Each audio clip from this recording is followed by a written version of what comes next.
Good morning student. आज हम photosynthesis in higher plants topic के बारे में अध्ययन करेंगे। हायर प्लांट्स में प्रकाश संश्लेषण से संबंधित 3 प्रकार के चक्र पाए जाते हैं।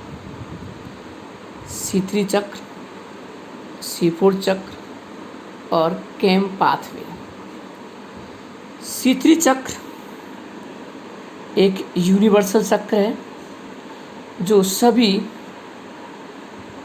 प्रकाश संश्लेषी पौधों में पाया जाता है, जबकि C4 और केम पाथवे एक एक्सेसरी पथ हैं जो कुछ विशेष प्रकार के पादपों में ही पाया जाता है। C3 चक्र को हम डार्क रिएक्शन भी कहते हैं, ब्लैकमैन रिएक्शन भी कहते हैं, इसे हम केल्विन साइकिल भी कहते हैं और इसे हम फोटोसिंथेटिक कार्बन साइकिल भी कहते हैं। डार्क रिएक्शन इसलिए कहते हैं कि ये डायरेक्टली लाइट पर डिपेंड नहीं रहता है, यह लाइट के प्रोडक्ट पर निर्भर रहता है। केल्विन चक्र इसलिए कहते हैं कि केल्विन नाम के वैज्ञानिक ने सबसे पहले से रिप्रेजेंट किया था, इसलिए इसे हम केल्विन चक्र कहते हैं। और C3 चक्र इसलिए कहते हैं क्योंकि इनमें फर्स्ट जो stable product 3 carbon compound phosphoglyceric acid था, इसलिए हम C3 चक्र कहते हैं। दूसरा C4 चक्र। C4 चक्र इसको हम डाई कार्बोक्सिलिक एसिड साइकिल भी कहते हैं क्योंकि इसमें बनने वाला 4 carbon stable compound oxaloacetic acid होता है, इसलिए इसे हम C4 चक्र या डाई कार्बोक्सिलिक एसिड साइकिल भी कहते हैं। इसे हैच एंड स्लैक पाथवे भी कहते हैं क्योंकि इन वैज्ञानिकों ने सबसे पहले शुगर केन और मक्के की लीफ में से रिप्रेजेंट किया। मोस्टली ये C4 जो चक्र होता है वो मोनोकॉट्स फैमिली के अंदर पाया जाता है, जैसे ग्रेमेनी, साइप्रेसी एटसेट्रा इनमें पाया जाता है। C4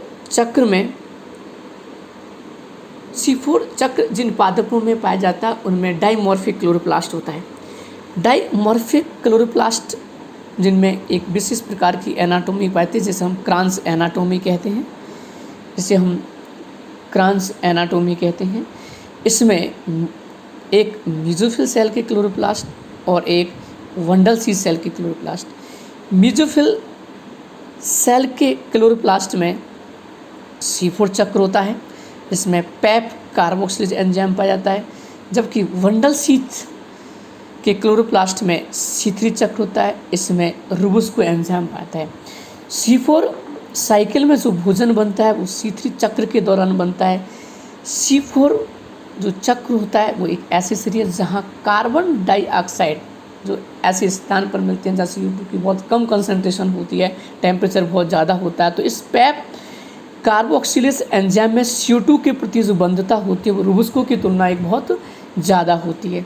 तो ये वहाँ पर एक अडेप्टेशन है इसमें C4 पादपों के अंदर। और हम तीसरा जो पढ़ेंगे वो होगा आपका केम प्लांट्स, यानी केम प्लांट्स इसका फुल फॉर्म होती है क्रैसुलियन एसिड मेटाबॉलिज्म। ये जो मेंबर ऑफ क्रैसुलेसी कुल के पादपों में ये पाया जाता है। ये केम प्लांट्स इनमें स्टोमेटा रात्रि को खुलते हैं, जिन्हें हम स्कैटो एक्टिव प्लांट्स भी कहते हैं। लीफ आर एब्सेंट या लीफ सैक्यूलेंट जीरोफाइट होते हैं, जिनमें स्टोमेटा डे टाइम में बंद रहते हैं और रात्रि को ओपन रहते हैं। इन जैसे हमने देखा कि C4 और केम दोनों ही एक एक्सेसरी चक्र हैं जो एक विशेष प्रकार के पादपों में पाया जाता है। दोनों में ही पैप कार्बोक्सिलेज एंड रुबुस्को एंजाइम पाया जाता है, लेकिन C4 चक्रों में डाइमॉर्फिक क्लोरोप्लास्ट पाए जाने के कारण पैप कार्बोक्सिलेज जो एंजाइम होता है वो मीजोफिल सेल में होता है और रुबुस्को एंजाइम होता है वो बंडल शीथ में होता है। लेकिन केम पादपों में यहाँ क्रांस एनाटोमी या डाइमॉर्फिक क्लोरोप्लास्ट जैसी कोई संरचना नहीं पाई जाती है, इसलिए इनमें जो दोनों एंजाइम होते हैं, पैप कार्बोक्सिलेज एंड रोबुस्को एंजाइम, दोनों ही मेसोफिल सेल में पाए जाते हैं। लेकिन यहाँ टाइम का डिफरेंस होता है। यहाँ रात्रि के समय जब स्टोमेटा खुलते हैं तो एटमॉस्फेरिक जो CO2 होती है, वायुमंडलीय CO2 का कार्बोक्सीकरण होता है। वायुमंडलीय CO2 क्या होता है? कार्बो ऑक्सीकरण होता है और वो CO2 एसिड के रूप में प्रेजेंट रहती है। और जैसे ही डे टाइम आता है तो उस वायुमंडलीय जो CO2 होती है उसका डीकार्बोक्सन होता है और डीकार्बोक्सन होकर के C3 चक्र के दौरान वो भोजन का निर्माण करते हैं। तो इस तरीक़ा से हम इन हायर प्लांट्स में हम 3 तरीक़ा की चक्र की बात करेंगे। हम एक C3 चक्र, एक C4 चक्र और एक हम कैम चक्र। लेकिन इन सभी पादपों में जो अगर भोजन बनता है तो वो C3 चक्र के दौरान ही बनता है। यहाँ ये जो रोबुस्को एंजाइम है, रोबुस्को एंजाइम इसकी फुल फॉर्म है रिबुलोज 1,5 बिसफॉस्फेट कार्बोक्सिलेज ऑक्सीजनेज।